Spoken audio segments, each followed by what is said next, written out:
Hey there, and welcome to the Medical Mom's Secrets podcast. In this world where it seems the worst elements of human nature are uplifted and even idolized, it has been my honor to talk to a group of women and men, moms and dads, who are seldom, if ever, seen or heard from, but have one of the most intense jobs as parents you can imagine.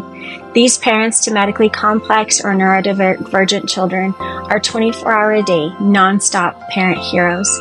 I'm proud to bring you their stories. These are the stories of a true unsung hero subset in our society. The podcast is free to everyone. I just ask that you share it with other moms or parents, whoever out there you might think could benefit from hearing these stories and meeting these incredible people. You probably just had someone pop into your head, so don't hesitate. Just share it because God is directing you to someone that needs this. Thanks again for listening to the podcast.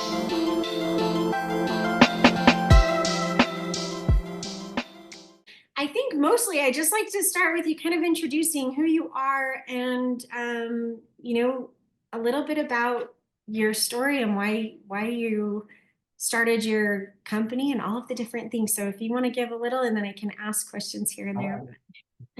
All right. Well, we're Serena and Julian Rosa, and we are the co-founders of Hugh and Honey, which Hugh and Honey is a pajama romper company featuring the Snugflex romper. And the Snugflex romper is very near and dear to us because of our daughter Vera, who at just early ages of childhood, starting really just right after birth, suffered from severe allergies, asthma, and eczema. And so throughout this journey that we've kind of been navigating, we've really had to find ways to comfort her in her journey. Specific to the eczema, there were so many nights that she was up in the middle of the night just scratching head to toe. And we couldn't find pajamas that really helped her stay in the pajama and also brought her comfort without like the itchiness of tags, zippers, or being able to take them on and off. So as every parent knows, sometimes when you're in the thick of it, some of those best ideas happen. And we just had to find a way to make it work. And not only for her, but we realized it was something that we could help other people with as well and bring them comfort. So it's not that the pajama romper healed her eczema, but it definitely helped her during her journey, bring her comfort. And as a parent, it helped us get it in hands of, when we needed it quickly, being able to sell through Amazon and our website as well. So anything you want to add there? I think that's perfect. Yeah, it was, like Serena said, it was out of necessity. I mean, there were nights where she was bleeding through her clothes and, we weren't really sure what to do. And the things that she was wearing, some things worked, but then she was outgrowing some of the onesie stuff. So we really didn't have a lot of choices out there. We came across a few that were okay, but not kind of fitting to her need. So we decided to say, hey, let's try to design something. Let's just get like one of these made if we can and see if it works for her. And it worked great. And I think we realized that, hey, there might be other people out there that, could benefit from this. That's amazing. Honestly. So the catalyst basically was just that her. So I just want to understand exactly. So she has pretty severe eczema. She does. Go ahead. No, go ahead. We've been able to get her into a much better place than a few years ago. Like I don't know if you had a chance to check out some of our social media, but you can see in some of the videos that her skin was blistered head to toe. And through really just dedication on our side and talking to different friends, families, resources, we really figured out what was the bottom of her issues. And I mean, it was a whole blend of things, right? But the majority boiled down to also pretty severe food allergies that once we were able to get to a point of taking it out and reintroducing it through the Food Allergy Institute in Southern California, her body's really given space to heal. So her eczema is in a much better place, but we are very, very, very diligent in how we manage that and help her through her different therapeutic remedies, if you will. Well, I think we completely flipped our house upside down. The things we use, people know today, I think it's getting more attention as it should, like the toxins that are out there, the things that you put into your body, you put on your body, you interact with every day. Like there's things out there for someone who's that young with sensitive skin, like it's going to irritate them, times 100 compared to someone that doesn't have eczema. So we kind of, went through everything that she sleeps on, sleeps with, wears on her body, puts in her body, and, have stuck with that for in our house, years. And I think it honestly took a while for it to see any sort of change, but as we stayed with it, it's gotten better, throughout the last couple of years. So It was our first kid too. Like we didn't know, what the heck to do. Like we didn't have any friends that had kids with eczema or allergies. Like we're not a very heavy allergy family.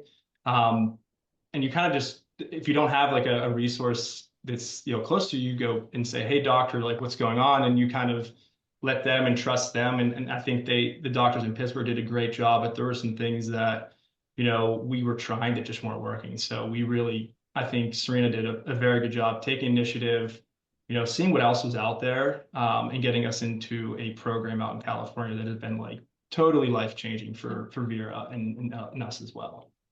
What's the name of that program? That's the Food Allergy Institute of Southern California. So I would say that between them, and we also worked with a ton of different doctors in the Pittsburgh area, one in particular that was more of like functional medicine, that just really helped us get to the point that we needed to. But for the allergy component, I would highly recommend Food Allergy Institute. Yeah. That's great. That's really good information to know. So, how did this, you said it took a long time. Yeah. So how did the sleeper, so I have a little bit of working knowledge of some eczema. My best friend's daughter had pretty severe, kind of like what you're talking about, like ending up in the hospital for some really serious stuff happening with her skin. So how did you do it? How did you know what to pick as far as materials and understanding? Could you tell that the zippers were rubbing? Like do you know what I mean? How did Yeah, so the come about? material was something we were aware of that was beneficial for her. She wore bamboo, viscous bamboo, and some other bamboo mixes. They weren't sleepers. It might have been, two pieces or just a dress. Anything that was bamboo, it seemed like that was a material that worked really well for her. And it seems like it works really well for other kids with sensitive skin and eczema. So we knew the material, but I think what's special about our product is the design of it, because at nighttime, she, outgrew the onesies, the standard zipper onesies. So she was wearing, a long sleeve shirt and pajama pants, and she would pull her shirt up and scratch her stomach all night or down her legs. And we've tried the mittens, we've tried a lot of things. We couldn't prevent her, really from doing that all night. Yeah. So we started to explore what we could design and come up with that would prevent her from, taking her pajamas off or like getting her hands down where it's like nail on skin scratching, which causes that bleeding. So that's kind of where we designed like I don't know if this is gonna be blurry to see. It's blurry. She's gonna turn her background off and this should help. Okay. Okay. Let's get rid of that. So this is in the front. There is no, it's just like a standard romper, whereas the zipper usually would be here. But the interesting way that ours is designed is that in the back, there's an elastic opening. This is how they get in and out of it. So you would take it, put it over their heads, and then put their feet in second. You could also see on the feet, there's like the covers, so she can't scratch her ankles. And then on the hands, you also have the mittens that go over her nails. Covers also. So she wasn't able then, once she got into like, something like this, to pull her shirt up. We also made it in a larger size, and bamboo stretchy, so she was able to fit in it. She still can fit in it. Cool family. Yeah, and it's a cooler, like heavier weighted a bit, so it's breathable, it's comfortable. So it really, I think worked well. We knew kind of what material we wanted, and then we just played around with the design and kind of just researched what potentially could work and worked with the manufacturer to get it made. We also wanted it to be snug on her body too. Like it was important that it fit nicely, because very fitting, yeah. A lot of what we experienced was like what's out in the market for kids with eczema is a lot of like white zinc sleeves, things like that weren't exactly what her little sister was wearing in terms of pajamas. So these looked very similar to what her sister wore. She was excited to wear them and wanted to wear milk and cookies, as opposed to some of those other products out there that just weren't as kid friendly. Yeah, I didn't make her stand out as much. If she had cousins over or friends over and she was wearing pajamas, like this looked totally like a normal pajama. But it was, kind of the opposite. It was a really, different design. But the prints are, something she really loved. And I think even our 2-year-old right now, we never thought she would love them as much, but I think she loves them just as much, if not more, because of her sensory needs as well. So it's really worked well for our family. I like that design too. I was looking at how cool that back is, and they must be really stretchy if you can get in and out that way. But Yeah. I think that for a lot of kids with sensory stuff, not having, you There's know, no buttons or Tax. tags or fastens or yeah, and if you don't magnets. have to, yeah, if you don't have to get in there, it's better to not have to get in there. Yeah, and like there was honestly like untapped market with, I guess a lot of parents have this issue with their kids just taking their pajamas off at night. Yeah. We had that because she wanted to scratch, but I guess, there's other, parents out there that their kid just takes it off and it's like, wakes them up and they don't get quality Mhm. sleep. So it has a lot of advantages, and I think eczema's and sensitive skin's kind of just, the one that we were dealing with. So during this, like when you were trying to figure out the material you wanted to use and all of the different things, did you find some groups online that were helpful in deciding for the bamboo material? Like I I think maybe it's just a newer thing. When my kids were little, we didn't have anything bamboo. Yeah. No, any like my other little kids, you know. So I think that's a, how did you come to that particular, like with the bamboo? Because that's a cool, I think it's relatively newer. I know it's really fast generating because it grows Yeah, fast, right? yeah, yep. Yeah, we just were at a point of necessity where we were trying a lot of different things for her. And I have some older siblings that were nice enough to donate some hand-me-downs for us to use. And what we noticed was Vera took comfort to some brands more than others. You know, like she liked organic cotton, she liked the bamboo viscose. There were certain ones that she leaned towards. And then when we started to look at it, cotton may shrink easier, things like that. So bamboo just had a better uh, product life or shelf life in Yeah. terms of how it could be supported long term. And it just so happened to be that it was the most comfortable fabric for her. But yes, to your point, there were Facebook groups that I was in. I mean, I'm sure you've been there where you're just searching for anything that will help at some point for some of your kids, whether it's sleep or eating or whatever, you're looking for anything. So a lot of those groups had recommended bamboo, which also was helpful to lead us to the fabric. Yeah, I think that that's it's good to get input and information. And I think it's amazing that we have so much available Mhm. now. And so on the allergy side, with the food allergies, that's also a huge thing with kids. So I have celiac disease, and a wheat allergy with all the things. So I do have a topical wheat allergy too. And some of my kids have had that. So I kind of understand a little bit about like trying to figure out with kids and allergies is a problem. So maybe tell us a little bit about that, because getting kids to only eat the things that you want them to eat Yeah, can be a little tricky. How do you right. find that? Maybe giving them a walkthrough of what Yeah. go through kind of how we came find it, and then like what we're going through now with Yeah. her, I think is good. Okay, so when Vera was even just shortly after birth, when you first introduce solids, they tell you to introduce all the allergens right away and whatnot. And we did follow all of the recommended guidelines in terms of we introduced egg early and we never shied away from that. But she was just one of those kids, like from the moment she was born, she had rashes, she had breathing issues, things like that. Like she was just always somebody with that. So as soon as we introduced eggs, she had an allergic reaction where we brought her to the pediatrician. That was our first really insight into like needing an EpiPen because we didn't use it at the time, but they say, hey, if you ever see this again, you have to use an EpiPen moving forward.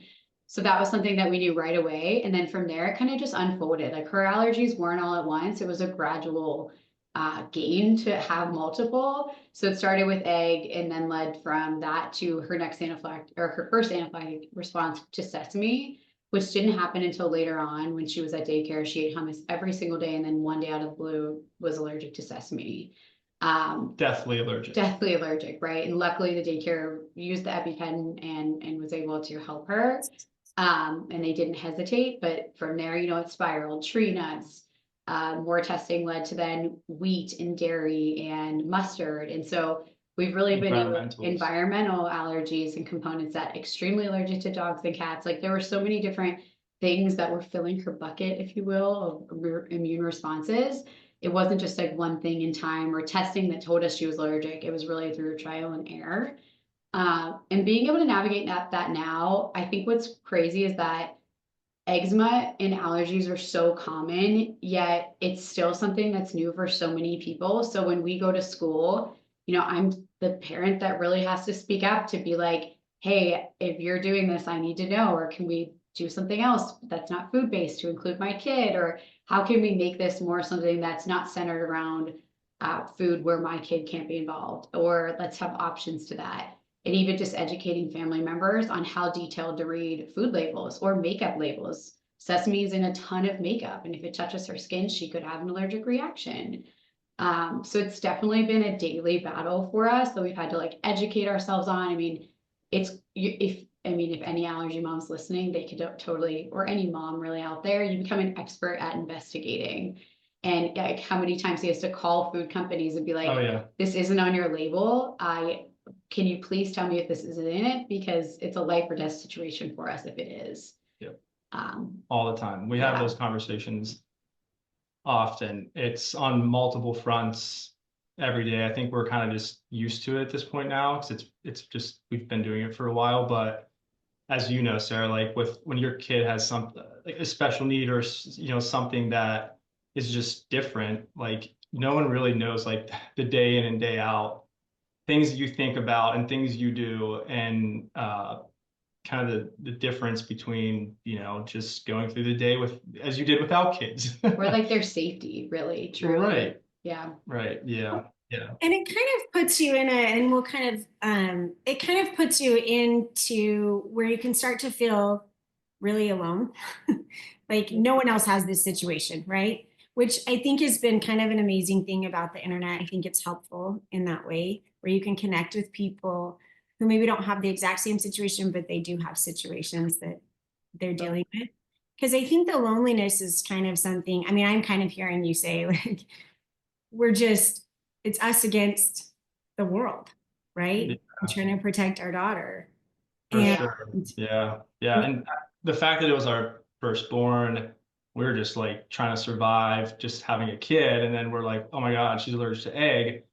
Okay, we can deal with that. And then, oh my gosh, she's allergic to sesame. What else could she be allergic to? Is like that the worry of like not knowing the full, spectrum of what she was allergic to, so then we could protect her was like, I think the most frightening part of it. And going through the Allergy Institute, I think they shed a light on everything she was allergic to. So that gave me, I think, like a sense of comfort to where I know kind of what I'm bringing into the house is okay. Because that for a while there, like we weren't even sure. Yeah.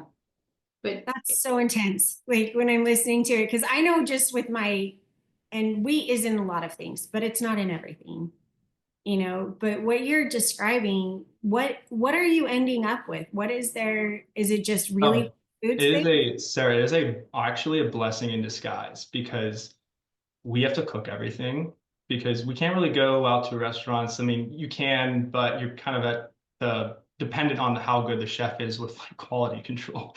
And sometimes that could be like an 18 or the waiter, anybody who touches anything. So it's a blessing in disguise because one, it requires us to cook everything. We love to cook, something we do. We're Italian, it's just in our blood. It's just she eats healthier that way.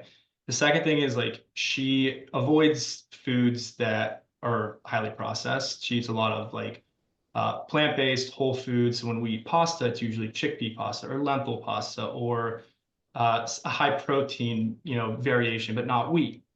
Same with the dairy components. I think she now is just accustomed to eating healthier. Whereas like if we offered her something that was like a sweet treat and was probably not healthy that she could eat, she might turn it down and ask for like berries or something because she knows like that's what her body wants. I think that's also because her body was at a point where it was shutting down when she was like 2 years old. Like, I mean, there was definitely a period of time where she was at her worst, where, like the memory that always pops up for me is when she wanted to come inside and didn't want to ride her bike anymore because her body hurt. Like her body was so inflamed from the inside out, or she didn't want to walk up the steps anymore. Like her body was like truly shutting down, and she wasn't sleeping through the night for had to have been like 9+ months of just like pure terror for her. So I think now she also is able to recognize, now that she's getting a little bit older, how her body feels not eating any of those foods. because like I said, they progressed into anaphylactic reactions. Like they went from being rashes to worse rashes to then some sort of allergic response worse. So now she kind of looks at it like, I don't want to eat that because I know how I'll feel and I would rather eat this option. Well, I like the way you've described it though, too, because I think that really everyone who comes out of situations like this and they come out well sound just like what you guys sound like. Like it was a blessing, right? And I But think it's yeah, super hard for people always to understand that. But one of the things, like as you were talking about, I thought, what a neat thing.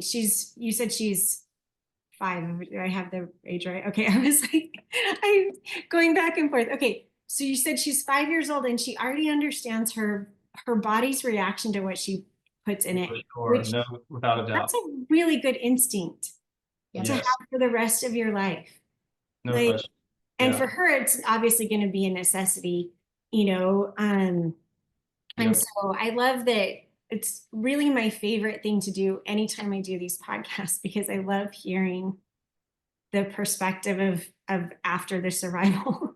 Because I'm sure, Yeah, I don't think it discounts anything that was really hard or that's still hard. To say, look, this is what we've got, and we've done this great thing with it. And I looked at your website, so we're gonna move there for just a minute. It's beautiful. Your website's beautiful.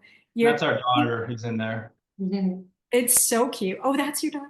Oh, Yeah, the blonde, Vera, that's the 5-year-old. She's our little model in there. oh, well, she is so cute, and your website is beautiful. And you guys have done this really great thing. And I know that I'm sure that you've heard many people thanking you for that setup. And I know that, like as you were talking earlier, I was thinking about autism probably. Yep. It probably helps a lot of those kiddos. We have a lot of those on our little group Yeah. too. And so what have the responses been? Where when you first got this finally Uh, manufactured, we can go back to that in just a minute, but like let's talk about the human response. yeah. So we actually, it's funny you asked that because just recently I've gotten kind of an influx of. Mhm. I'm not a big social media person, never was, but with the business, I've found my way on Instagram now, so I'm Mhm. trying to navigate the waters there. But I got a couple messages from some customers that just reached out and expressed, how our simple pajama like changed their kid's life or allows them to get restful sleep and never expected that. And that makes me like want to continue to do Yeah. this. And that's what it's all about. Like if I don't sell another one of these things, I don't even care. I'm just glad that we made an impact on like, a number of people already. Mhm. Because that makes you feel good. And that's kind of what we're in here. We're in this for. Um, just have that little piece of comfort that we could offer to this crazy world we live in. Yeah. So Well, and can you imagine? I always look back and think if there had just been somebody doing what I'm doing, like ahead of me, right? right, I would love to not be the one to do it. right. I mean, Yeah.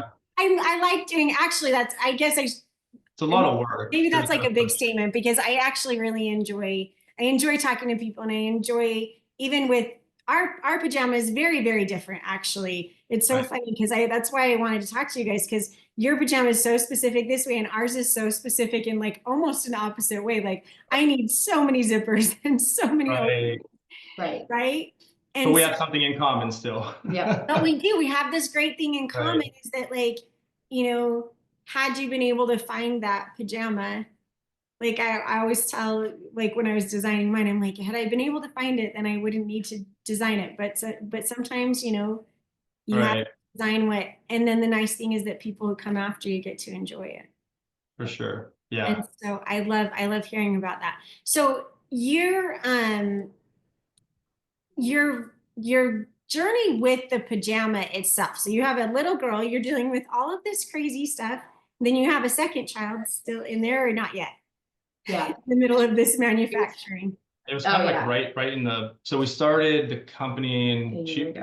2023. We started selling like 8 months ago because we didn't know we were actually going to sell this for a while. Like we just thought we were going to order a couple for our daughter and that was it. But here we are and we're selling this thing. So Yeah, and we started the company and doing all the boring stuff we had to do to get the company set up and get trademarks and get a patent pending right now. We had to do a lot of those things, and as Serena was like pregnant with Lo or just delivered Lo at the time, so it was kind of our night job for a while. But I think it was like kind of a bright spot in the overall journey with the challenges that we had with Vera, and something we were passionate about. And I think that kept us going and kept us doing this night in and every single night that we could, because it was like what we were living. So it made it, there was a little bit more of a fire there, I would say, and still there today. I think it's still why we're pushing this and trying to come up with new prints and talk to new customers and do all these things, because it's important to us. Yeah, absolutely. So that was you. So you're like pregnant, having a baby, and starting a company and talking to manufacturers And and working full time. challenges all at the same time. And she's a full-time working mom as well. So sweet. Yeah. We Okay, both so work you're just full-time. Wonder Woman and Super Dad. All parents are. All of them are. It's amazing it's amazing. Okay, so you're talking about like doing all of this and having the drive, and I totally understand that. And I feel like there's a couple of moms that I've talked to that I've heard that like it's not, what is the saying? It's not work if you like doing it, if you love doing it, right? And so you can really tell, I think you can tell by your website that you really that there's like heart in there. For sure. So what do you think has been like your toughest lesson through both things? I probably like through dealing with the challenges with your daughter, and then also through starting a business. There you go. I can't say I can't tell you the daughter part if you want to answer the business part. Sure. I think with our daughter, the biggest thing it taught me is just to have more patience and compassion for everyone around you. And just because you may not know everyone's story when you first look at them, that doesn't mean you know the whole picture. It just taught us to be more mindful and more patient, like even in our own house, like being mindful of both of our daughters and just being there for both of them and educating other people. And I think it was so valuable because it taught us so much about the way we look at other families too, and just having more patience for everyone around us, and having a support system, right? Like being in it together and just riding it out was so helpful. And you just never know how strong you could be until you have to, and how you have to advocate for your family. You're going to be the only one that's going to. So it was just such an important lesson for us as parents, new parents. We were lucky to go through it. Yeah, I think. agreed. I like that you did this. I know you've mentioned a couple of times this was your first child. And it's kind of an interesting idea, right? That like your first child is like kind of your most difficult in a lot of ways, but in your case, it's like a lot of things going on. What did you have as far as support system We have around? a lot of family around, which also helped because for our daughter, we do have to travel from Pittsburgh to California every 9 weeks to go see the doctor. So even having, people like my parents coming with us or his dad came with us on the last trip, like being there to just be a helping hand, not only for a 4-year-old, because it's hard to travel with a 4-year-old, but also for the support system. Like there were times that, my mom left the appointment was like, oh my gosh, I want to cry. How don't you want to cry? Like they're there for you through it all. And that's really helpful. Or even just calling family to say we need 2 hours to meal prep for her, or just get out for a minute. Like that was really, really helpful, and to have each other. Yeah. I'm really lucky because he takes on so much of dosing out all of the foods and prepping it, which I'm really lucky to have him be there on my team and on hers too. Yeah, So. agreed. That was my next question, is how you feel like your marriage has, Yeah. and it looks to me like it's made it stronger.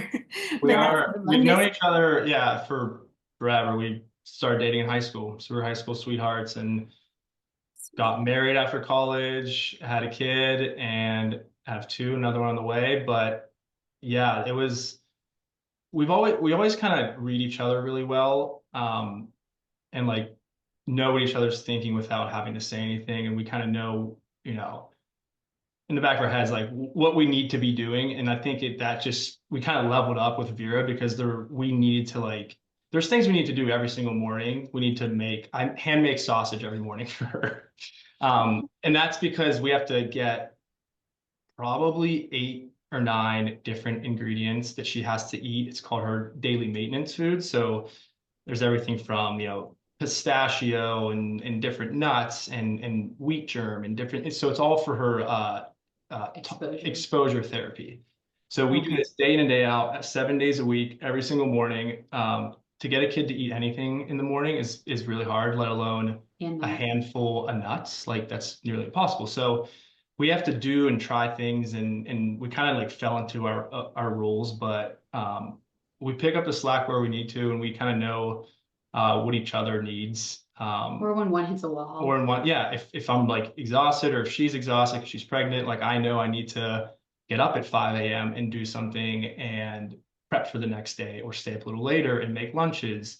I wouldn't say it was perfect at first because we didn't know what the heck we were doing. And that was definitely, I think, a stressor, but we were always good about if we were arguing or if we were just in like a tense moment, just reminding ourselves like why we're doing all this. And I think that kind of carried us through a lot of it, but not a smooth ride, but we're always at the end of the day able to like get back to baseline, you know, and not carry that through and, you know, whatever that was into the next day or anything like that. So. Yeah, I think it's super important, especially when you're dealing with high stress situations often, that you're able to, I love what you said, like that we reset. Yeah. Tomorrow's a new day, you know? Yeah. Like, let's just leave all those emotions wherever they were. I think that's a really good key to marriage. Thank you for sharing that part. Yeah. Definitely easier said than And done. I had one comment that I was thinking is there a cookbook next? It's so funny you said that because there's, you know, I don't know, hundreds, if not thousands of kids and teens and even adults now, I think, in the Allergy Institute and their tolerance or induction program. And I'm like wondering what some people make. I'm so curious because I'm buying raw sausage from like a local farm, and I'm hand making like sausage patties that have like all these nuts in it, and it tastes really good. Like I'm like, this is really healthy. They're like really good amounts of They're really protein, good. Like some days they're a little drier because I'm just like, I just leave it on the pan for a while, whatever. But I'm always curious, like what else we could try out. And we've tried, I don't know how many different recipes, but a cookbook would be an interesting, start writing it down. Yeah, it's a good idea. It's kind of burned in my brain what what we make. But yeah, I mean, I'm surprised the institute itself hasn't come up with one. But we'll see. You know what I found is a lot of times when we kind of are talking about how there's not as many things as you'd like, right? For what you need, and you end up having to create things. And I think one of the reasons is because the people who know what they need are tired. Yeah, it's true. You know? And so I love that you guys have the energy and the connection between you. And it's so cool that you're high school sweethearts. That's my daughter just married her high school sweetheart. Oh, awesome. Kind of like, well, they didn't go to high school together, but they were in high school when they met. So that's amazing. But I do think that there's like a connection with your spouse that's, you know, that helps you be free to do more. It looks like, you know, when you're a good team. Yeah. Yeah, we spent a lot of time together. Yeah, you can take on a lot of things. Yeah. So the one question I had that I forgot to ask, I was looking at my questions, I was thinking, was the name Hugh and Honey. It feels kind of personal. Does it have like something? Does it mean something? Did it come from somewhere? When we were first thinking of what to name the company, we just wanted to find a way to honor what Vera had went through for her journey. And in our eyes, Hugh and Honey was a good way to represent, you know, the strength of what she was going through, and more of like a strong name paired with the comfort of the romper.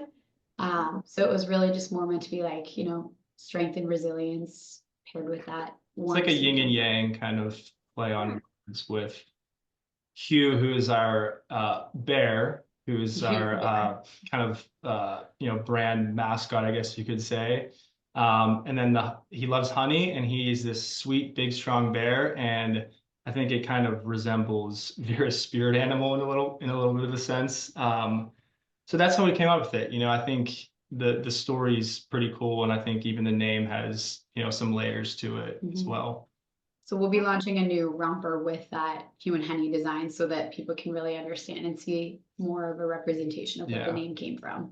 We designed a new print ourselves. We're not artists, but we worked with someone who is to come up with it, and it's kind of our first original print, and we're super excited to get it out there and see what people say. We had an initial kind of like in-person pilot run, and people absolutely loved it. So we hope it goes really well. Oh, that's exciting. Yeah. Okay, so what's one decision that you've made for the company that you're really proud of? Like when you were making like all the choices.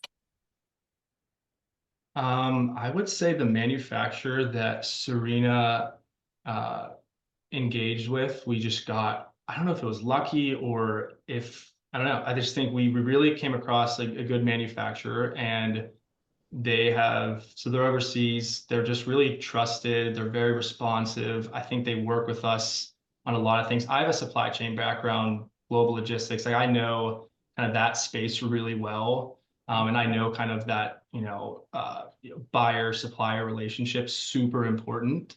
Because if we need something, if we don't have that relationship built, like they're not going to do it for us. So we've kind of really, and Serena did a great job of this. Like we spend a lot of time talking to them. We share our story with them. Like yes, they're across the world, but they still have similar problems we face here in America. So we've built a really good relationship with them, and I think that's been kind of a enabler for our success with Human Honey. Nice. Okay, that's really cool that you've got a good supplier. That's like on our list of things. Yeah. But I think you're right. Like your business relationships, especially with something that's personal to you, right? You have to be a little bit careful with. Anyway, so how do you like looking ahead? What do you hope what do you hope the impact is from what you've like from this business that you've made? What do you hope for people? If you're like to look forward and kind of tell people like we hope this for you as we design this and create this company. I hope that we can. So we're going out to the National Eczema Association's conference. Well, I'm going out there in July. I'm really excited because like that's our community. Like those are our people that direly need something like this, that have kids with eczema. And my hope is that we can, because right now we've done what we can with like our busy lives. And we're doing a lot of things through social media or local events and stuff like that. But I think that's going to be a really big opportunity to go and talk to people, see what other things are out there too for us and our challenges, but also share like our story and our product and our brand, and just try to change some more lives with, like I said, the simple romper that we have. Just bring comfort. Yeah, a little piece of comfort. Everyone needs it. Nighttime can be stressful enough. As if you have a kid with eczema, it can be very, very challenging. So I think, that's kind of our mission. Just help those people out because they really do need it. There's no question. Yeah. Well, that's probably like I was looking through. You guys are so awesome. It's kind of most of my questions, or I mostly just wanted to hear about, how you did this, how you did this.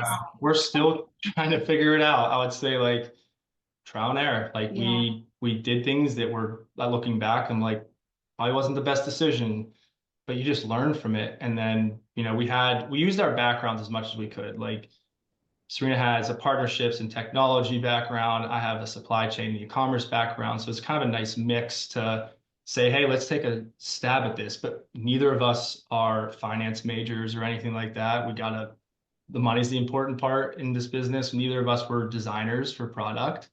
So we kind of just like Figuring it out. just figured it out as best we could. And, it's not ever perfect, but Yeah. just chip away at it is kind of my approach. And it's changed your own children's lives, which I think is the best endorsement, right? Yeah, for I sure. love that your other daughter loves to wear them too. Well, they're super cute. Yeah. Yes. Yeah. Thank you. Yeah, we love them. We're really proud of them, and hopefully they can bring comfort to other kids too. You should be. And as far as your daughter, it sounds like with your diet and everything, she's doing better. She's doing a lot better. I mean, her before and after pictures in terms of like how she's been going through her treatment has been amazing to see the results. So we're so proud of her, but it's also just her. Like she's Strong kid. strong. Yeah. So with the people she interacts with, she goes to school. Is Vera in kindergarten? She goes to daycare, so she's in Okay. like a pre-K program through daycare.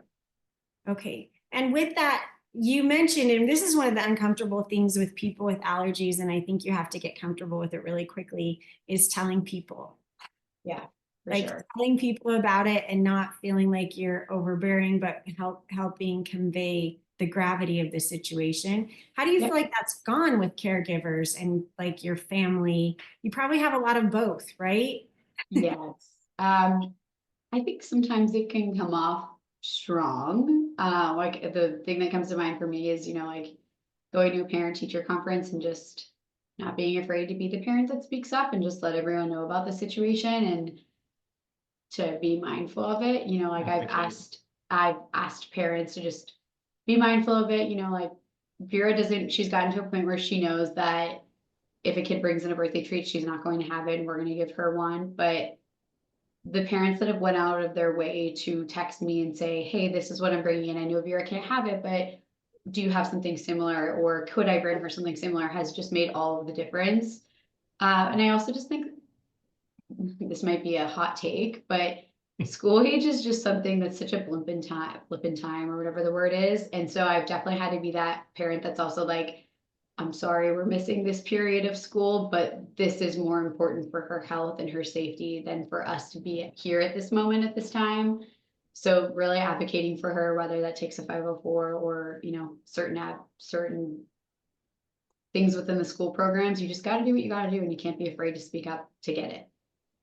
I think that was the most difficult thing for me. Like in all is trying to speak up and advocate, which is weird because I've always been able to, but it's in a different realm. Yeah, I agree. It's in a realm that people are not always anticipating. And I think that most people are, I like to think most people are good and uninformed. and Yes. I agree.